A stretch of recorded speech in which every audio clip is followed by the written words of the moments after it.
All this movie had to do was not make me feel ashamed of my gender, unlike certain other reboots I know. And chances are, if it avoided all of those kinds of jokes, I was probably going to like it. And just a heads up, guys, I am so happy to report that this movie is so much better than the 2016 version.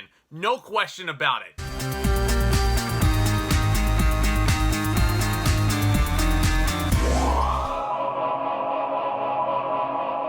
How's it going, guys? My name is Zack. I love discussing all new things cinema and all things entertainment with you guys. I really do appreciate you all clicking on this thumbnail today. I really hope you enjoy your stay because right now we're looking at Ghostbusters Afterlife. Again, finally, after so many delays. And this film was a product of pure love and nostalgia, directed by Jason Reitman, son of Ivan, director of the original 1984 classic. And it stars the likes of McKenna, Finn Wolfhard, Carrie, Coon, and Paul Rudd, who just may be the most likable person walking around Hollywood right now. And when a single mother and her two children move to a new town known as Somerville, they soon discover they have a connection to the original Ghostbusters, which basically amounts to these kids being the grandchildren of Egon Spengler, played in the original by the late Harold Ramis. And this film basically, I don't want to say christens in a new era of Ghostbusters, but the gist is that Spengler moved to this small town years ago where his family is coming through in the present, and he secluded himself from his family, betrayed his friends by leaving them in the dust, and it's all because he feels like there's some unfinished business in dealing with paranormal monsters lurking the world. So in typical Ghostbusters fashion, this all leads into comedic hijinks to some exciting action, all to save the world from paranormal destruction. You don't need me to tell you that the original Ghostbusters movie from 1984 is a timeless classic. Even though I'm not the biggest fan of Ghostbusters you'll ever find, I still love the movie because that's just a fact of life. I have not walked into one single solitary person who has disliked that original Ghostbusters film. It's just so easy to love. Ghostbusters 2 is pretty much your standard beat-for-beat rehash, trying to catch lightning in a bottle once again. And the 2016 version, which I previously alluded to, apparently looking at reviews was really good. Actually, no, I'm looking at the wrong one.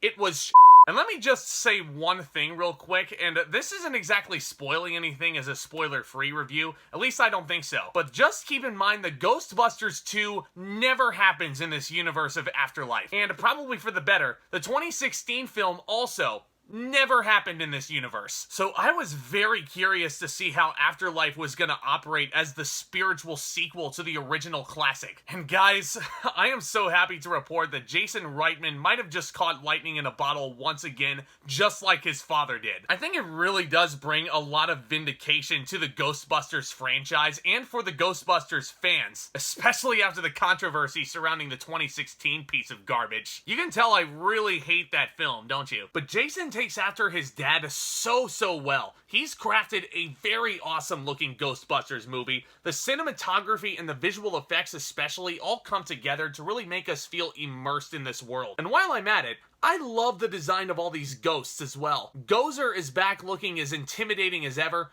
Muncher is a brand new ghost, actually voiced by Josh Gad, who is lots of fun to watch. And then you have the mini marshmallow men running around a Walmart. I'm not even kidding you, that may have been one of my favorite scenes in a movie all year long. But let's just say that my girlfriend Courtney, who is watching this movie with me, might I add, she was dying of laughter. And that just kind of goes to show you that the comedy in this movie really works. These actors play off of each other so amazingly within these given circumstances. They can be outlandish and sarcastic sometimes, but they also know when to emotionally ground themselves, especially when it comes to McKenna Grace. And the truth is out there, you've heard it in some other videos, she steals the show as Spengler's granddaughter Phoebe. I absolutely loved her character. She just has so much emotional range she gets to explore. I don't want to say she's carrying the movie on her back, but for all intents and purposes, this is Phoebe's story, which was a very welcome surprise. The scene that really got me is where she goes down into a basement and she's looking through certain items that belongs to the original Ghostbusters team. That will tug at your heartstrings. She's not only great by herself, but she's great connecting with every single other actor in the frame with her. One of my favorite connections she made in here was with her classmate, played by a very endearing Logan Kim, who just goes by the name Podcast. And that's all because he has his own paranormal podcast. You heard me. It's almost like naming me YouTube just because I have this YouTube channel. I will admit that this kid kind of rubs me the wrong way at first, but I'll hold my hand up. I am not afraid to admit when I'm wrong. This kid won me over. He had a lot of really clever zingers thrown in there. Really funny with McKenna Grace, especially. I also gotta talk about Carrie Coon as the mother in this movie. She goes through loads in here in her own right. She is a very vindictive person who resents her father so much for abandoning her to go do what he believes was the right thing. And she isn't necessarily buying that he loved her. Don't want to spoil how that turns out, of course. But I thought Coon sold all of this really well. Paul Rudd as Mr. Gruberson, this summer school teacher for McKenna Grace's class, nailed it. Freaking nailed it. Loved this character so much. He's the one who has that aforementioned Walmart scene which was teased in the trailer. The whole genuine article is so entertaining. I will admit that there were points where you could kind of tell that Paul Rudd had some scheduling conflicts because there were a couple of instances where he just disappears from this movie. And that was a darn shame. I was really wanting a lot more of him just because of how funny I found him. But let's just say that the stuff we do get from Paul Rudd in this film, downright phenomenal. And you can tell that Paul Rudd was having such a fun time being on the set for a Ghostbusters film. And I gotta admit, never thought I'd be laughing at anything surrounding the movie Cujo, but here we are. Finn Wolfhard from Stranger Things is an obvious casting choice for this. He's fine in the movie as the older brother Trevor. He definitely plays the cynic very well. Those of you who will remember him from both It chapters will have already known that he can play the cynic. But if I were to start nitpicking, it would be with his character and his romance with this badass chick named Lucky, played very convincingly by Celeste O'Connor. I wasn't really buying their chemistry, unfortunately. I don't know if it was the casting of them together or if there was any misdirection on set, but I just really wasn't getting behind it. And not to mention, there's also a subplot where Lucky mentions that she has a boyfriend that's not Trevor, mind you, and that's never resolved. I was actually kind of appalled and caught off guard by that. And it sucks that I wasn't the biggest fan of Finn Wolfhard in this because they were really pushing his involvement hard. Those of you who are watching the trailers, you guys will remember that driving scene of him in that original Ghostbusters mobile, and that's all in there for sure. I don't know, I guess I was expecting a little bit more out of him, but he's just one person, and surrounding him are some excellent cast members, McKenna Grace especially, Paul Rudd, Carrie Coon, and that's what I think what will really carry this movie above all else. Very similar to what The Force Awakens did back in 2015, Ghostbusters Afterlife creates a compelling new narrative with a brand new set of characters who you really all get behind, and that's all while still paying some glowing tribute to the old. And that will attribute to a fair amount of fan service, which I personally did not mind. I know there's a lot of reviews out there that say that there was too much fan service. I actually kind of take issue and exception to that. But let me just say for right now that my biggest issue with Ghostbusters Afterlife,